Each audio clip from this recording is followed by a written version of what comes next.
aujourd'hui, c'est prier par l'esprit. L'espoir nous fait vivre. L'espoir nous fait attendre. Nous devons persévérer. Mais de même aussi, en plus de ce secours de l'espoir, l'esprit nous vient au secours. La grande question que j'aimerais vous poser: avez-vous l'esprit de Dieu en vous comme vous avez cru?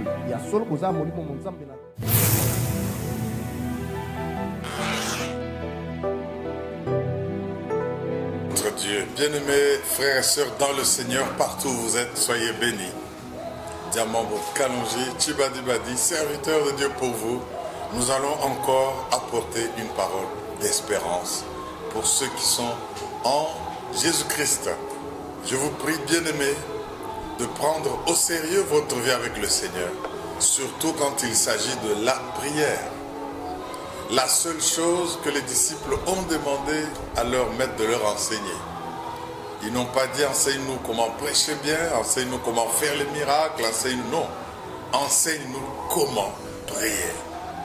Et pendant tout ce temps, nous sommes en train de parler de comment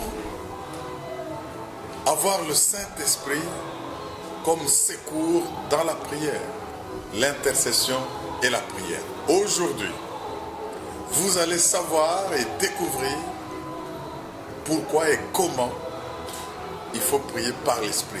Même les soupirs inexprimables, qu'est-ce que c'est? Mais il faut que vous ayez ce Saint-Esprit. Suivez ce message. Vous allez aimer non seulement votre vie de prière, mais vous allez aussi toujours avoir des prières exaucées. Parce que des prières faites selon la volonté de Dieu. Suivez ce message. Priez par le Saint-Esprit.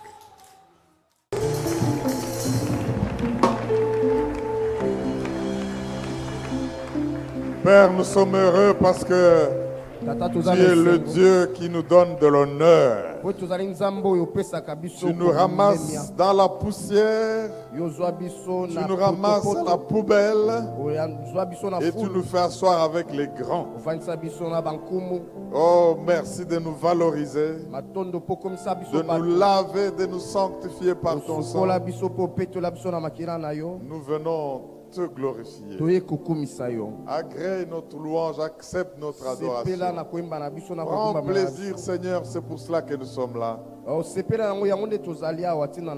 Nous voici disposés à t'entendre et nous croyons que tu nous exauces et tu nous nourris. Parce que ta parole est une nourriture.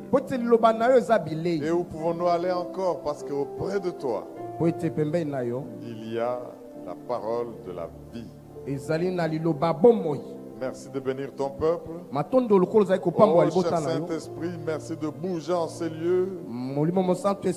Guéris les malades, libère les captifs. Ouvre les yeux de ceux qui sont aveuglés par l'ennemi.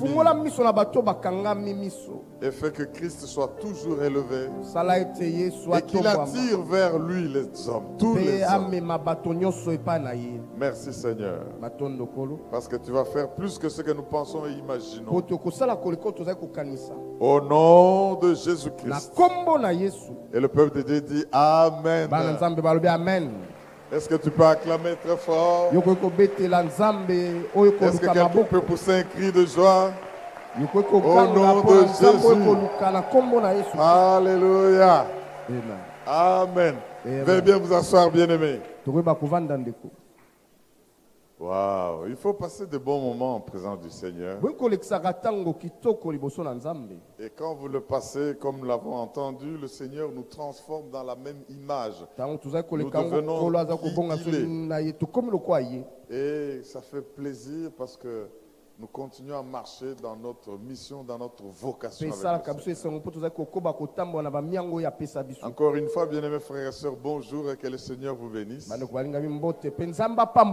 voudrais déjà vous souhaiter un bon mois d'octobre. Parce que nous clôturons le mois de septembre maintenant là. Nous continuons déjà le mois de la prière. La dernière équipe est sortie ce matin. Et ensemble, nous allons sortir avec elle. Alléluia. Amen. Nous devons aimer la vie des hauteurs. Nous l'avons vu dans Deutéronome 32. Un texte que nous ne devons pas oublier. Comment le Seigneur nous demande d'examiner les générations après génération pour que nous puissions voir s'il s'est déjà contredit. Il nous demande d'interroger les anciens, d'interroger les parents, d'examiner génération après génération s'il a déjà abandonné son peuple.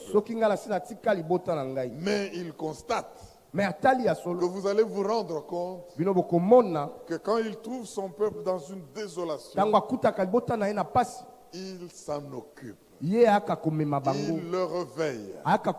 Il le couvre. Il l'entraîne.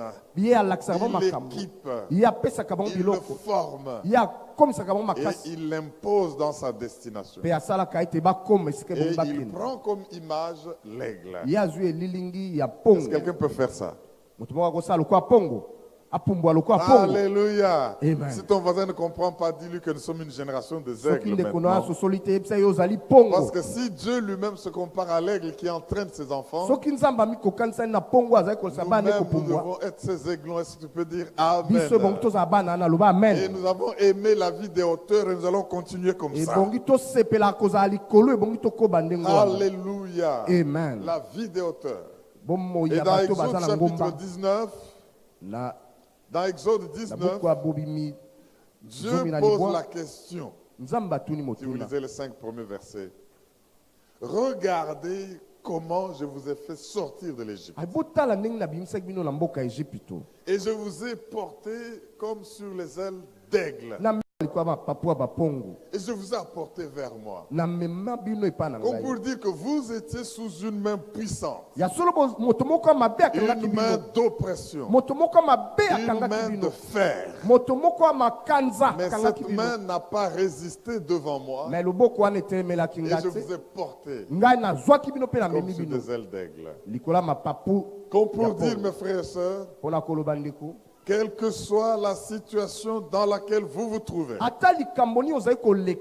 que soit l'oppresseur qui vous fait gémir, le temps arrive où l'Éternel va vous porter dans un niveau où cet oppresseur ne pourra pas arriver. Même un mauvais, un faux prophète, même un marabout, un sorcier. Écoutez ce que Balaam dit à Balak. Tu m'envoies contre ce peuple-là. Mais c'est un peuple qui n'a pas sa demeure parmi les hommes. Il a sa demeure à part. Quand je regarde, je le vois très loin. Donc quand le Seigneur vous porte comme sur des ailes d'aigle, cela veut dire que votre pharaon, votre oppresseur, tout celui qui vous voulait du mal, ou même qui vous a exploité depuis longtemps, ne pourra pas y arriver. Nous devons aller dans les hautes cours, dans les hauteurs, et tous ceux qui agissent dans les zones inférieures ne pourront pas arriver où nous sommes. Et Dieu permettra qu'ils voient, qu'ils puissent se rendre compte que vous n'avez pas votre demeure parmi les hommes et que votre demeure est à part. Je veux que vous puissiez avoir cette vision. Et c'est pour cela que Ésaïe 40 dit ceci. Pourquoi dis-tu Israël? Pourquoi dis-tu que ma cause n'est pas considérée? Mon droit est négligé. Interroge un peu l'histoire et regarde l'Éternel. Il a une puissance et une intelligence extraordinaire. Mais celui qui se confie en l'Éternel, il renouvelle ses forces. Et quand il renouvelle ses forces, les jeunes peuvent trébucher. Mais lui, il prend le vol comme l'aigle. Et nous sommes venus nous confier par la voie de la prière. Nous avons écouté la parole et les enseignements de tout genre. Je déclare que nos forces sont renouvelées. Nous n'allons plus nous considérer comme des gens dont la cause est abandonnée.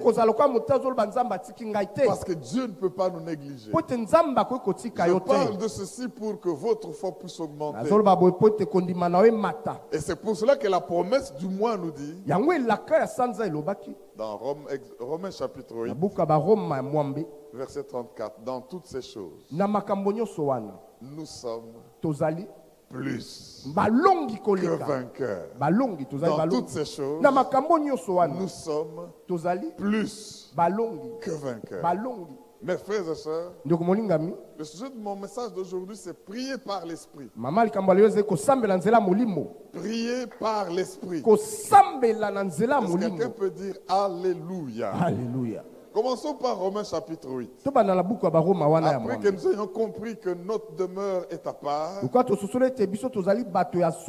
que nous sachons que Dieu ne peut pas abandonner son peuple, il nous dit priez par l'esprit. Parce qu'il y a de ces prières-là que le diable peut intercepter. Il y a de ces prières-là qui ne peuvent pas dépasser ce plafond. Mais il y a de ces prières pour que nous soyons plus que vainqueurs, que nous devons faire par l'esprit. Alléluia. Amen. Allons dans Romains au chapitre 8, verset 24 jusqu'à 28. Romains 8, 24 à 28. N'oublions pas que nous sommes des gens appelés à vivre une vie de hauteur. Et l'esprit que nous avons, c'est un esprit qui vient d'en haut. Et il est au-dessus de tout. Romains 8, 24. Car c'est en espérance que nous sommes sauvés. Amen. Or, l'espérance qu'on voit n'est plus espérance. Ce qu'on voit, peut-on l'espérer encore?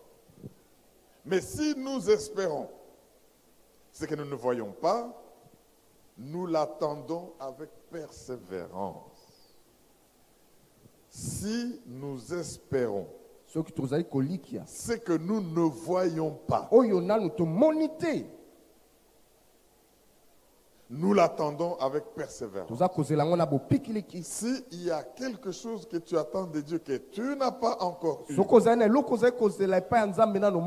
soit parce que tu ne la vois pas, elle est future, soit parce que tu ne la vois pas, elle est là mais invisible. Pour ce qui est futur, attends avec persévérance. Pour ce qui ne se voit pas, appelle-le à l'existence. Et fais-le avec persévérance. Verset 26. De même aussi,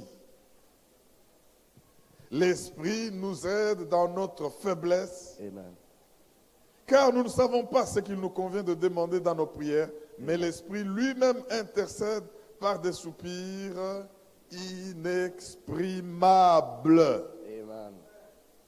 Et c'est lui qui sonde les cœurs, connaît quelle est la pensée de l'Esprit, parce que c'est selon Dieu qu'il intercède en faveur des saints. Amen.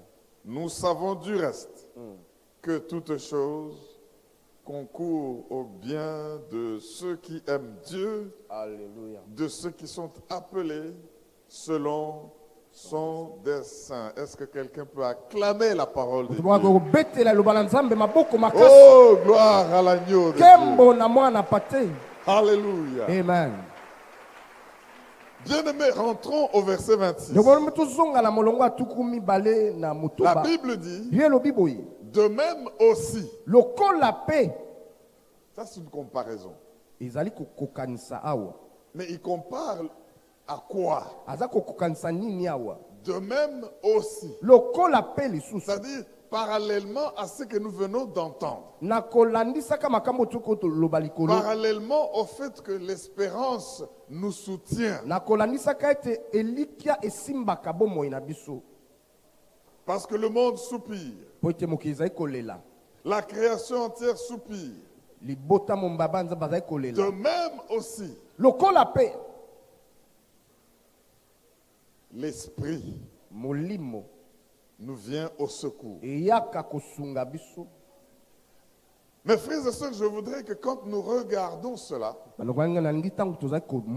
nous puissions comprendre que l'esprit vient nous apporter un secours que nous ne pouvons pas obtenir autrement. Nous vivons avec de l'espérance. L'espérance, c'est l'un des pieds de la foi. Parce que pour que vous ayez la foi, une foi qui est victorieuse, il y a des choses sur lesquelles elle doit s'appuyer. Entre autres choses, si vous n'avez pas d'espérance, vous ne pouvez pas avoir une foi triomphante. Alors il dit, nous sommes sauvés en espérance. C'est-à-dire qu'il y a des choses que nous ne voyons pas. Il y a des choses que nous devons avoir mais que nous n'avons pas. Faites la liste de ces choses-là pour vous. Mais parce que nous ne les avons pas, nous les espérons. Nous soupirons pour les avoir. Parfois nous pouvons être dans la souffrance. Mais nous devons faire un effort pour dire ce que Dieu a dit là doit arriver pour que ma souffrance s'arrête. On nous a promis d'être enrichis. Mais nous expérimentons la pauvreté. Eh bien, nous soupirons. La création soupire, dit la Bible. Mais nous devons espérer. Parce que si nous avions ce que nous devons avoir, nous ne devions pas l'espérer. Mais alors, parce que nous devons espérer, l'espérance vient nous secourir. Si tu es dans une situation où tu as perdu l'espérance, l'ennemi risque d'avoir la supériorité. Je voudrais, mon frère et ma soeur, que tu ne perdes pas l'espérance, parce que l'espérance ne trompe pas. Romains 5 nous le dit, l'espérance ne trompe pas. Regardez le cas de notre père Abraham. La Bible dit qu'il a espéré contre toute là où même les gens pouvaient ne plus espérer. Dieu lui a promis une postérité. Dieu l'a gâté avec beaucoup de richesses. Mais il veut mourir. Il se dit, mais je veux laisser toutes ces richesses. J'ai pas de successeur, j'ai pas de descendant. Mais la Bible dit que sans renier la foi, sans douter, il a espéré. Et il a pu obtenir l'objet de son espérance. Je veux, mon frère et ma soeur, que tu ne te décourages pas. Quelle que soit l'ampleur des histoires, quels que soient les hurlements que te font pousser la douleur, l'espérance nous vient au secours. Et maintenant, après avoir montré l'importance de l'espérance, Paul ajoute de même aussi. L'esprit nous vient au secours. Parce que nous ne savons pas ce qu'il nous convient de demander quand nous prions. Mais alors en ce moment-là, l'esprit qui sonde le cœur de Dieu, parce qu'il est Dieu, qui connaît la volonté de Dieu et qui sait faire à Dieu les prières que Dieu exauce. Parce que ces prières-là sont faites selon la volonté de Dieu. Eh bien, l'esprit qui est en nous et qui connaît ce que nous désirons. Parce que nous ne savons pas ce qu'il nous convient de demander. Il nous vient au secours. Bien-aimé, il faut savoir laisser à l'esprit la place de te devenir au secours. C'est pour ça que par moment, quand je sens que les choses deviennent compliquées, je commence seulement à le louer. Je commence seulement à le glorifier. Je commence parce que je sais qu'il s'en occupe. Et il ne peut pas me laisser et m'abandonner. Je sais qu'il va me faire sucer le miel du rocher le plus dur. Je sais qu'il va me combler. Il sait dans quelle situation je me trouve. Vous savez, quand nous devons prier dans les conditions les plus perplexes, parfois nous perdons le nord. Quand les situations deviennent compliquées, la pression est grande. Parfois, nous ne savons pas qu'est-ce qu'il faut dire. Soit parce que nous prierons de manière égoïste, soit parce que nous serons ignorants, soit parce que nous allons avoir des prières étroites. Dieu voit grand, mais nous nous disons, je peux prendre même ce qui est là. Et pourtant, Dieu nous voit dans la grandeur. Dieu nous voit dans les hauteurs. Alors, à cause de cette étroitesse de vue, à cause de cette étroitesse d'approche, à cause de cette ignorance, ou à cause de ce manque de maturité, nous faisons parfois des prières compliquées. J'aimerais vous dire que vous n'êtes pas le seul. Même les grands hommes dans la Bible ont connu des problèmes où ils ne savaient pas qu'est-ce qu'il faut demander. Je vais vous donner juste deux exemples. Le Seigneur Jésus et l'apôtre Paul. Lisons. Acclame bien la parole, c'est bon. Oh, nous ne savons pas ce qu'il nous convient de demander. Allons dans Jean chapitre 12. Versets 27 et 28. Ça, c'est le cas illustratif pour que vous ne puissiez pas vous diminuer en disant, moi, je ne sais pas prier. Il y a des moments où les choses se compliquent et vous perdez le verbe. Vous perdez même la vision. Vous oubliez que vous êtes un aigle. Demande un peu à ton voisin, as-tu déjà vu la viande des aigles vendue dans des boutiques? On ne peut pas. On ne peut pas te vendre, on ne peut pas te manger comme ça. Est-ce qu'il y a des aigles en ces lieux? Allez dans toutes les boucheries, cherchez, dites, donnez-moi la viande d'aigle. Non, vous n'allez pas le trouver. Alors, comment est-ce que le Satan, le diable, le sorcier peut te manger toi? Ils ne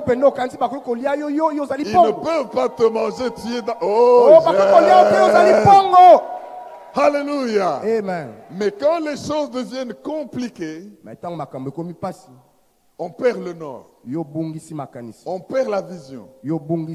On a la peur parce qu'on est dans la chair. Jean chapitre 12 plutôt. Le verset 27 et 28. Écoutez ce que le Seigneur Jésus fait comme prière. Maintenant mon âme est troublée. Y a-t-il quelqu'un troublé ici? Pour une situation. Père, délivre-moi de cette heure. Mais c'est pour cela que je suis venu jusqu'à cette heure. Amen. Père, glorifie ton nom. Et une voix vint du ciel. Qu'est-ce que la voix dit? Je l'ai glorifié et je le glorifierai encore. Bien-aimé, cette personne dont la voix du ciel dit que je l'ai glorifié est dans les troubles. Elle-même, elle dit, mon âme est troublée. La voix ne dit pas que je le glorifierai seulement et que je ne l'avais pas glorifié avant. Il dit, je l'ai glorifié et je le glorifierai encore. Mais il passe par des conditions compliquées. C'est là que nous avons besoin maintenant de voir l'Esprit nous venir au secours. Parce que tu arrives dans cette condition-là pour une raison. Dieu ne t'a pas laissé passer dans ces difficultés pour rien. Dieu ne t'a pas fait connaître cette heure-là pour rien. Et le Seigneur commence par dire, c'est pour cette heure. C'est pour cela que je suis venu jusqu'à cette heure. Bien-aimé, ce qui t'arrive en tant qu'enfant de Dieu ne t'arrive pas pour rien. J'ai dit que ce qui t'arrive parce que tu es enfant de Dieu ne t'arrive pas pour rien. De même aussi, nous espérons L'espoir nous fait vivre. L'espoir nous fait attendre. Nous devons persévérer. Mais de même aussi, en plus de ce secours de l'espoir, l'Esprit nous vient au secours pour une dimension particulière de prière. Nous ne savons pas quand nous sommes troublés. Nous ne savons pas quand nous sommes dans des moments difficiles. Nous ne savons pas quand il y a des promesses inaccomplies. Qu'est-ce qu'il nous convient de demander à Dieu? Il nous vient au secours. La grande question que j'aimerais vous poser: avez-vous l'Esprit de Dieu en vous quand vous avez cru? Parce que si vous n'avez pas l'Esprit de Dieu, vous n'aurez pas ce secours. Je veux, bien aimé, que tu comprennes qu'il y a une part importante du Saint-Esprit dans l'intercession. Et alors, pendant des moments comme cela, il nous vient au secours. Mais écoutez Paul aussi quand il parle. Il y a des moments, ne croyez pas que vous êtes les seuls, vous ne serez jamais les seuls. Vous n'êtes pas les premiers à avoir des moments compliqués. Vous ne serez pas les derniers à les avoir. Mais ce qu'il faut, c'est avoir de l'espérance. Ce qu'il nous faut, c'est avoir l'Esprit en nous. J'insiste pour que tu puisses avoir le Saint-Esprit en toi.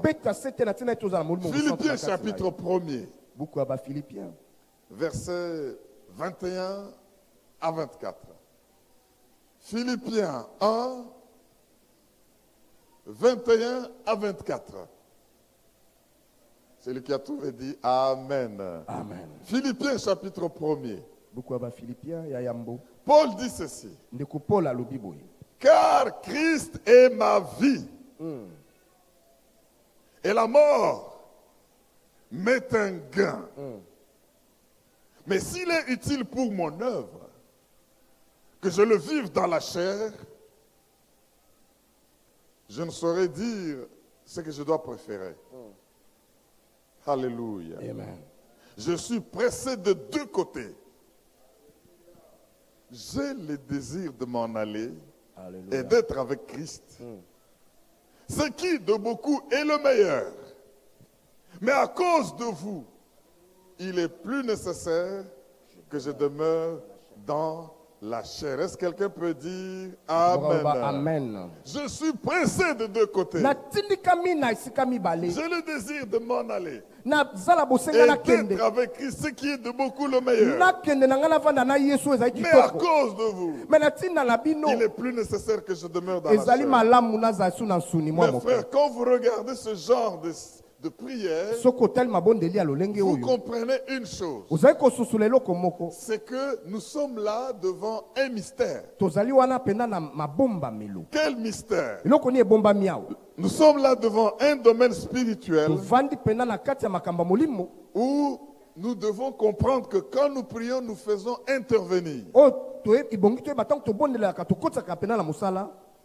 le monde spirituel, le monde des esprits, le monde des anges. Parce que quand vous priez, vous ne pouvez pas vous imaginer comment le monde angélique est bousculé pour vous sortir d'une certaine heure. C'est ainsi qu'il y a des moments où soupirer par l'esprit constitue la plus spirituelle des prières. Je dis ceci, à un moment donné, soupirer par l'esprit constitue la plus spirituelle des prières. Ce n'est pas vous qui soupirez. La nature soupire. Vous pouvez soupirer, mais en vous, à cause des situations, l'esprit soupire. Et en soupirant, il utilise votre bouche. Vous savez, parfois quand on délivre les gens, ce n'est plus eux qui parlent, mais c'est les démons en eux qui parlent. Les démons utilisent leur bouche, utilisent leurs yeux, utilisent leurs bras, utilisent leurs mouvements, jusqu'à ce que vous délivrez la personne. Et puis vous lui posez la question, c'est qui? Et maintenant, elle dit le vrai nom de la personne qui est là. Avant, elle racontait d'autres histoires. Donc, votre bouche, votre corps peut être utilisé par des esprits. De même, si vous n'êtes pas possédé, et que celui qui agit en vous, c'est le Saint-Esprit. Quand il va commencer à soupirer, on vous verra soupirer, mais ce ne sont pas des démons. Mais c'est l'Esprit qui, dans cette situation-là, soupire. Et ces soupirs-là sont la meilleure des prières spirituelles. Et la Bible dit, parce que Dieu l'exauce, du fait que l'Esprit connaît le cœur de Dieu, et que l'Esprit vous connaît, eh bien, il intercède en votre faveur. Mon frère et ma soeur, ces soupirs sont inexprimables. La Bible dit, si vous allez dans 1 Corinthiens 2, 9 à 12, vous allez trouver que la Bible dit ceci. Mais comme il est écrit, ce sont des choses que l'œil n'a point vues, que l'oreille n'a point entendues, des choses qui ne sont pas montées au cœur de l'homme, mais des choses que Dieu a préparées pour ceux qui l'aiment. Et Dieu nous les révèle. Bien-aimé, le Saint-Esprit est important. Et comme nous l'avons dit, parce que nous parlons de la prière, il s'agit ici d'une œuvre parallèle, l'intercession. L'intercession en faveur des saints est une œuvre parallèle entre le Saint-Esprit et le Seigneur Jésus. Alléluia. Amen. Et dans ces conditions-là, qui peut vous avoir? Pourquoi pouvez-vous douter? J'aimerais vous montrer que c'est une œuvre parallèle. Allons dans Hébreux chapitre 2, versets 17 et 18. Hébreux chapitre 2, versets 17 et 18. Quand vous priez, bien aimé, sachez que vous êtes soutenu, vous êtes secouru, à la fois par le Saint-Esprit et par le Seigneur Jésus. Hébreux 2, 17 à 18, écoutez ce que la Bible dit. En conséquence, il a dû être rendu semblable en toutes choses à ses frères, afin qu'il fût un souverain sacrificateur, miséricordieux, et fidèle dans le service de Dieu pour faire l'expiation des péchés du peuple. Car ayant été tenté lui-même dans ce qu'il a souffert, il peut secourir ceux qui sont tentés. Ayant été tenté lui-même, le Seigneur vient au secours de ceux qui sont tentés. Si tu es tenté, ça ne veut pas dire que tu es démoniaque. Est-ce que quelqu'un m'entend pour dire Alléluia? Alléluia. C'est naturel, c'est normal. Jésus est passé par là. Passons à Hébreux 4, 14 à 16. C'est le même hébreu, c'est nous qui avons mis des chapitres, mais c'est le même message. Hébreux 4, 14 à 16, la Bible dit,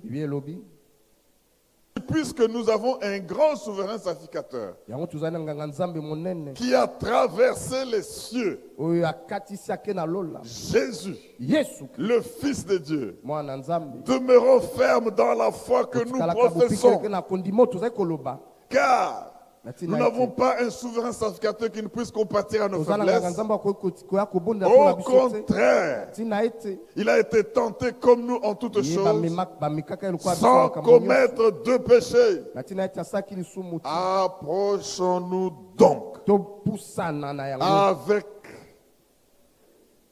assurance du trône de la grâce, afin d'obtenir miséricorde et de trouver grâce pour être secouru dans nos besoins. Le trône de grâce, il est toujours présent. Jésus est venu. Le trône de grâce, il est là et présent. Parce que nous avons un souverain sacrificateur qui a connu notre condition. Nous pouvons être secourus. Tu es tenté, tu es même tombé dans le péché. Relève-toi, viens auprès du trône de grâce. Tu seras secouru dans tes besoins. Hébreux 7 maintenant, 24 à 26. Je suis en train de montrer que cette œuvre du secours est parallèle. Le Saint-Esprit nous secourt. Le Seigneur Jésus nous secourt. Il n'y a pas besoin et des raisons que le diable prenne l'avantage. Hébreux 7, 24 à 26. Mais lui, parce qu'il demeure éternellement, possède un sacerdoce qui n'est pas transmissible. C'est aussi pour cela qu'il peut sauver parfaitement ceux qui s'approchent de Dieu par lui. S'approcher de Dieu par lui, étant toujours vivant pour intercéder en leur faveur. Oh, acclame le roi qui intercède en ta faveur. Alléluia. Alléluia. Amen. Il a un sacerdoce éternel. Il nous convenait en effet, verset 26 d'Hébreux 7, il nous convenait en effet d'avoir un souverain sacrificateur comme lui. Saint, innocent, sans tâche, séparé des pécheurs et plus élevé que les cieux. Est-ce qu'il y a quelqu'un qui peut aller dans les cieux plus élevé que les cieux? Quand tu es avec Jésus, tu es plus élevé que les cieux et lui ne meurt pas. Laisse-moi te dire que le sorcier qui t'attaque va mourir. Mais ton intercesseur ne va pas mourir. Le chef qui veut te chasser du boulot va mourir. Mais ton intercesseur ne va pas mourir.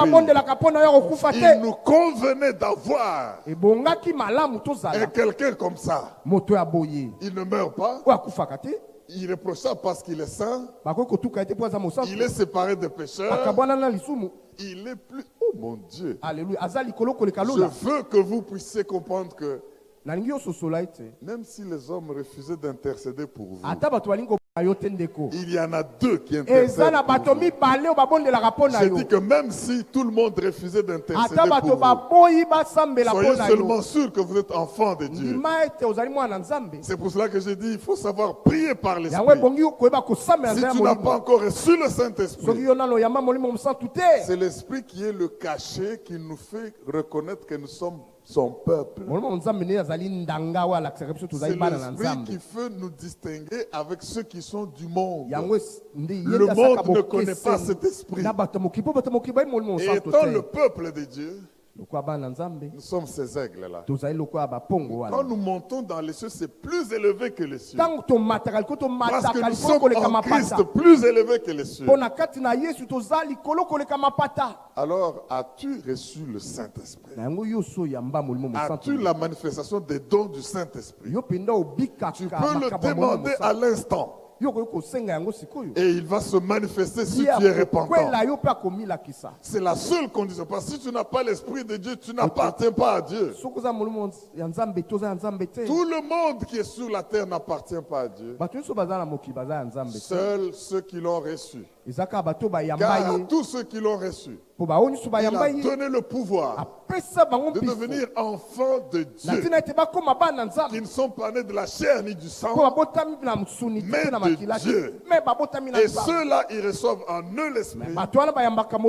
Et c'est ça qui les distingue des hommes du monde. Reçois le Saint-Esprit. Reçois le Saint-Esprit. Je souffle comme dans la chambre haute. Recevez le Saint-Esprit. Et alors il va commencer à intercéder pour vous. Bien-aimés, priez par le Saint-Esprit. Vous savez, quand je lis des textes comme Jude, Si tu vas dans Jude 1, 17 à 21, tu vas te rendre compte que la Bible insiste qu'il faut prier par l'Esprit. Tu peux être dans un état extatique, ou tu peux ne pas être en extase, mais tu pries sous l'inspiration. L'Esprit t'éclaire comme un avocat qui dit à son client: voici comment tu vas présenter ce dossier. Ne dis pas ça, dis ceci. Reste dans ce qui est important. Si on ne te pose pas de questions, ne réponds pas. Ou si on te pose des questions, réponds seulement à la question. Donc, le Seigneur Saint-Esprit est notre avocat. Il sait nous dire qu'est-ce qu'il faut dire. Il peut nous dire qu'est-ce qu'il ne faut pas dire. Il peut nous dire comment présenter notre dossier. Écoutez Jude 1, 17 à 21. La Bible dit ceci: mais vous, bien-aimés, souvenez-vous des choses annoncées d'avance par les apôtres de notre Seigneur Jésus-Christ. Il nous disait qu'au dernier temps, il y aura des moqueurs marchant selon leur convoitise impie. Ce sont ceux qui provoquent des divisions. C'est des hommes sensuels, n'ayant pas quoi? L'esprit. Mais écoutez le verset 20. Pour vous qui avez l'esprit, pour vous bien-aimés, vous édifiant vous-même par l'esprit, dans votre foi sainte, dans votre très sainte foi. Bien-aimé, la foi que tu as n'est pas une foi sainte. Elle est très. Dans votre très sainte foi, et faisant quoi? Et priant par le Saint-Esprit. Maintenez-vous dans l'amour de Dieu en attendant la miséricorde de notre Seigneur Jésus-Christ pour la vie éternelle. Ça, c'est Jude qui le dit. Mais Paul aussi, qu'est-ce qu'il dit? Faites en tout temps. Ça, c'est Ephésiens 6, 18. Faites en tout temps par l'Esprit toutes sortes de prières et de supplications. Vous ne le faites pas par votre intelligence, vous ne le faites pas par votre force, mais vous le faites par l'Esprit. Toutes sortes. Mes frères et sœurs, soyez sûrs d'une chose: si vous avez l'Esprit, il vous viendra au secours. N'attristez pas le Saint-Esprit. Ne rejetez pas le Saint-Esprit. Je déclare ce principe. Ce que tu respectes, tu l'attires. Ce que tu ne respectes pas, tu le rejettes. Je reprends. Ce que tu respectes, tu l'attires. Les dons du Saint-Esprit que tu respectes, tu vas les attirer. Mais les dons du Saint-Esprit que tu vas minimiser, mépriser, je voudrais qu'on se tienne debout en acclamant très fort. Parce qu'on va prier. Parce qu'on va prier. Prenez votre Bible dans 1 Jean 5, 14 à 15. Nous n'avons pas fini. N'oublie pas de dire à ton voisin: ce que tu respectes, tu l'attires. Tu ne veux pas les miracles, tu n'auras pas les miracles. Tu ne crois pas à la guérison, tu n'auras pas la guérison. Tu ne veux pas le parler en langue, tu n'auras pas le parler en langue.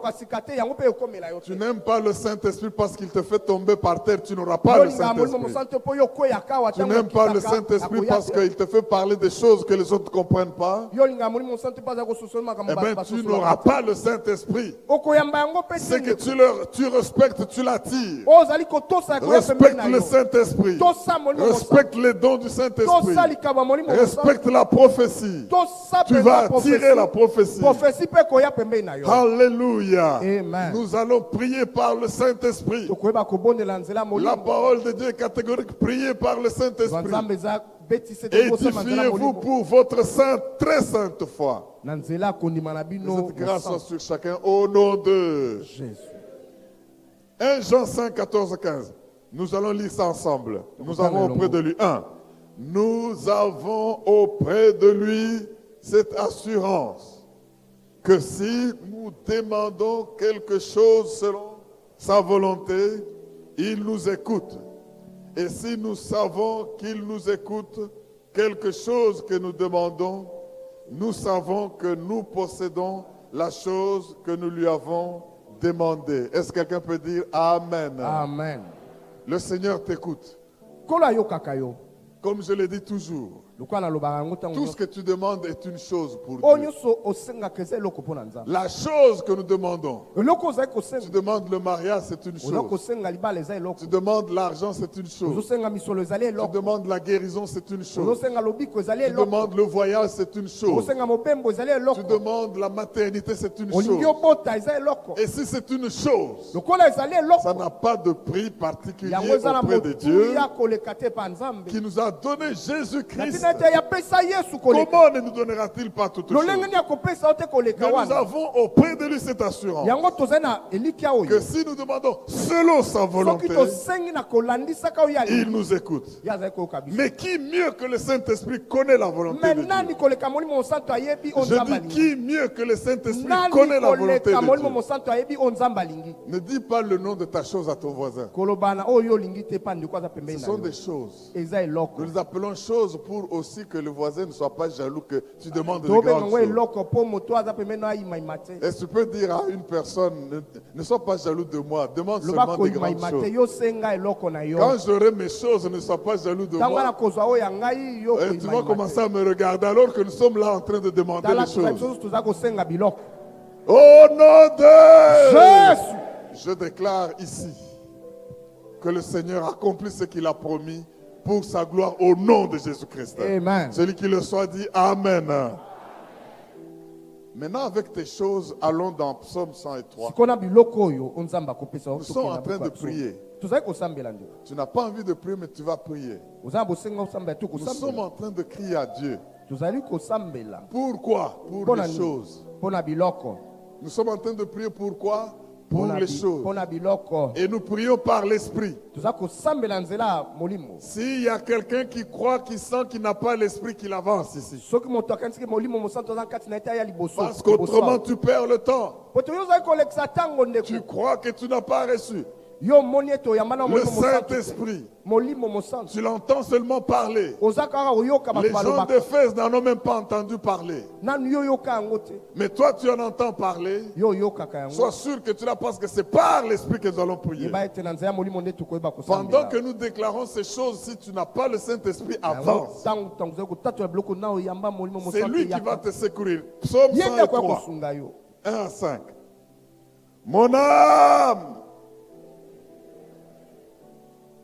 que tout ce qui est en moi bénisse son saint nom. Mon âme, bénis l'Éternel et n'oublie aucun de ses bienfaits. Voilà maintenant. Les bienfaits commencent à venir. Verset 3. C'est lui qui pardonne toutes tes iniquités. Alléluia. Et qui te guérit de toutes tes maladies. Première prière, tu as besoin du pardon parce que tu as mené une mauvaise vie, ou tu as une maladie qui te dérange, passe devant. Nous venons clôturer ce mois parce que pourquoi veux-tu fêter malade?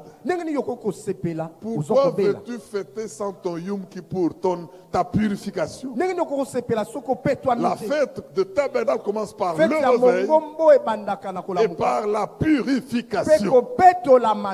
Y a-t-il quelqu'un qui a besoin de cette prière? Avance, avance, avance. Nous acclamons le roi des rois pendant qu'ils avancent. Verset 4. C'est lui qui te délivre de la fosse. Si tu as toujours rêvé que les morts veulent te tuer, qu'on a déjà préparé des cercueils pour toi, il va te délivrer. C'était qu'un bienfait, c'est une chose. Alléluia. Et quand il te délivre de la fosse, il te couronne de bonté. Il te couronne de miséricorde. Il fait miséricorde à qui il fait miséricorde. Et ça, c'est la manifestation de la gloire de Dieu. Quand Moïse a dit, montre-moi ta gloire, Dieu, pour lui montrer sa gloire, il a fait sonner le nom de l'Éternel. Il dit, je suis l'Éternel qui te fait du bien. Je fais miséricorde à qui je fais miséricorde, je place devant toi les bontés de l'Éternel. Et la gloire de Dieu va se manifester. C'est lui qui te rassasie de bien dans ta jeunesse. C'est lui qui rassasie de bien ta vieillesse et qui te fait rajeunir comme l'aigle. Bien-aimé dans le Seigneur, ce ne sont que les bienfaits. Dans une catégorie ou une autre. Avance, nous allons crier. Tu as besoin d'avoir les bienfaits de l'Éternel. Tu as besoin d'avoir le Saint-Esprit en toi. Je déclare que la gloire de l'Éternel tombe en ces lieux sur chaque peuple. Et il fait des bienfaits que vous n'allez jamais oublier. Je dis que Dieu vous fera des bienfaits que vous n'allez jamais oublier. Il va vous délivrer de la fosse. Si tu es menacé par l'esprit de mort, si tu es menacé par je ne sais quel esprit, le Seigneur va te tirer d'affaire et tu vas le témoigner. La Bible dit qu'il ne guérit pas de quelques maladies, de toutes tes maladies. Cette puissance est en ce lieu maintenant. Viens avec espérance pour avoir tes choses. Ce sont tes choses et nous les demandons selon la volonté de Dieu. L'Esprit soupire en ces lieux. L'Esprit soupire en ces lieux. Tu ne comprends peut-être pas ce qui se passe. Ne te laisse pas entraîner dans la fosse. Tu dois vivre en hauteur. Tu dois vivre comme un aigle. Même dans ta vieillesse, ça peut être difficile. Mais s'il faut souffrir pour te dépouiller de ce qui te faisait mal, pour reprendre l'envol, fais-le. Le Seigneur te vient au secours. Au nom puissant de Jésus, tous ces bienfaits que nous venons de déclarer sont notre héritage. Je déclare, vous qui êtes devant, levez vos mains, vous connaissez votre chose, ne dites pas aux voisins, en signe de réception. Seigneur, Jésus est en train d'agir maintenant. Au nom de Jésus, je déclare que le bienfait de l'Éternel vous accompagne. Je le vois qui vous couronne de ses bienfaits. Je le vois qui vous couronne de la bonté. Au nom de Jésus-Christ, je déclare que le Seigneur soit loué. Bien-aimés frères et sœurs, nous l'avons dit à l'introduction. Qui peut maintenant hésiter d'aimer le Saint-Esprit? Et qui peut se permettre de frustrer le Saint-Esprit et ne pas le laisser agir? Je voudrais que nous puissions comprendre une chose. C'est par lui, nous l'avons dit, nous n'allons jamais cesser de le dire, que nous devenons un peuple à part. C'est un cachet, c'est un sceau que Dieu nous donne pour nous distinguer de tous les autres peuples. Et même quand l'Esprit de Dieu agit pour bénir, il passe par le Saint-Esprit qui donne ordre pour que les anges, pour que les puissances invisibles interviennent. Oh, j'aime le Seigneur, surtout que Jésus-Christ se mêle aussi pour être notre secours. Que ce secours vous accompagne partout et que vous puissiez, oh mon Dieu, toujours avoir, malgré les difficultés, avoir de l'espérance. Que le Seigneur vous bénisse. Soyons ce peuple, invitons d'autres personnes à aimer Jésus et marchons dans la victoire. C'est notre mission. Je voudrais, avant de terminer, vous bénir, vous tous qui avez agréé et accepté cette prière, que votre âme n'oublie aucun des bienfaits de l'Éternel. Il va vous le faire tous les jours. Aimez-le. Mais avant de terminer, laissez-moi vous inviter. Nous sommes à Logos Rema, dans la commune de Kasavubo à Kinshasa, sous l'avenue Sayo, contre sport. Sayo, contre sport, dans la commune de Kasavubo, Logos Rema, le centre de gloire, la fidélité de Dieu. Tous les dimanches, nous avons 3 cultes. Arrangez-vous pour être soit à tous les 3, soit à l'un des 3. C'est le jour du Seigneur. premier culte commence à 7h30. Il est en lingala avec interprétation. Et il se termine 9h30. Nous commençons la Sainte Seine jusqu'à 11h. Et de 11h à 12h30, nous avons notre culte, le deuxième, en français. Venez et célébrons le roi des rois. Il y a des témoignages, il y a des actions de grâce, il y a toutes les bonnes choses pour véhiculer les grâces du Seigneur. Et à 17h, nous venons au culte en anglais, 17h. Et ce culte en anglais se termine à 19h30. Come and let us worship the Lord. All of you, you are invited to join us at Logos Rema Church, 5 p.m. every Sunday for the English service. God bless you and see you next time. Thank you.